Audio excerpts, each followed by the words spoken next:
عيدكم مبارك. إذا بعد ودية رواندا المنتخب الجزائري سيكون على موعد هذا الثلاثاء بداية من الساعة 6 مساء في ستوكهولم مع المباراة الودية الدولية الثانية أمام المنتخب السويدي. أمام رواندا الأداء كان متوسطا، في فترة ما كان متواضعا، لم تكن بتلك المباراة الكبيرة، كانت مباراة نهاية الموسم من دون حوافز، ولكن أعتقد بأن مباراة السويد ستكون مغايرة، ولو أن أمام رواندا في أشياء إيجابية رغم قلتها.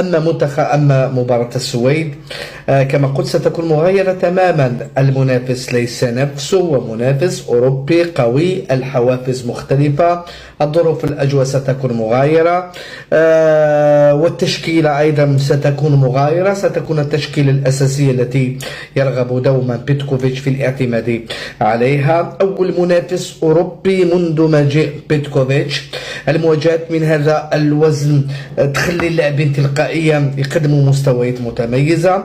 ننتظر نتوقع أن نرى الوجه الحقيقي للمنتخب الجزائري، رغم أنه كما قلت مباريات نهاية الموسم دوما هي صعبة هكذا.